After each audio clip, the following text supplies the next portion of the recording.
Moving on, Prime Minister Naftali Bennett now on the way home from New York, where he addressed the UN General Assembly for the first time as Israeli premier.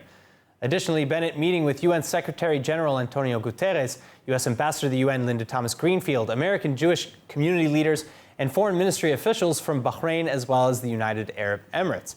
Though as for what was discussed, despite promises to stand apart from predecessor Benjamin Netanyahu, Bennett largely focusing on much the same topics, including preventing Iran from nuclear breakout, the Israel-Palestinian conflict, the coronavirus, anti-Israel bias at UN bodies, and expanding relationships with the West and with Arab states.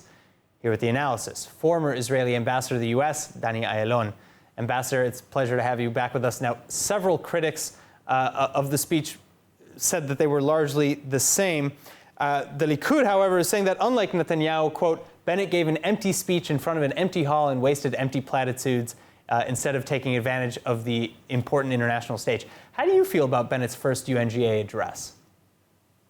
Well, I think he passed. I think he wanted to assert himself as the new leader of Israel on the center stage of the world, and he did that. Now, we have to remember, Aaron, that the importance of the speech is not to the people who are in the audience, in the hall itself, because usually it's nothing.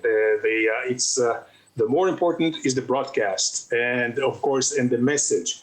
But I can tell you, I had the dubious pleasure of serving also at the UN with Israel's permanent mission to the UN, and I can tell you that it is not really important who sits in the audience at the hall, and almost the speeches themselves are not that important. It's just a routine to go through the motion.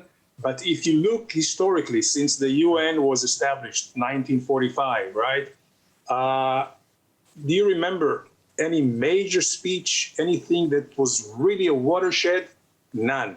Any major speeches in the last 70 years were done outside of the UN. One that I can recall is the Winston Churchill, when he talked about the first time about the Iron Curtain, recognizing the Cold War. This was not at the UN. When Nixon went to China, and then there were major speeches about bringing China and the U.S. together and all that, it wasn't at the UN.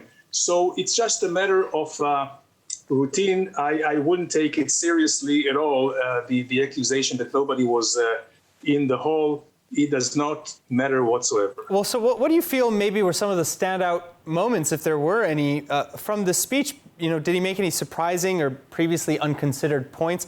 I know Bennett said that there would be no graphs or pictures or posters, alluding to Netanyahu's famous Iran bomb picture. But those pictures last in our memory. They make a point. Well, it seems like Bennett's major goal was the message to the public here in Israel. And this is why he wanted to be the anti-Netanyahu. And this is how his office prepped the public here in Israel, that it's going to be straightforward, businesslike, without all this pomp and circumstance, no illustrations, no cardboards. This is fine. It was an okay speech, but nothing to be remembered by. The messages were the same messages as any prime minister of Israel would give, certainly vis-a-vis Iran. The fact that the Palestinians were omitted, also there is a message there that really there is no partner.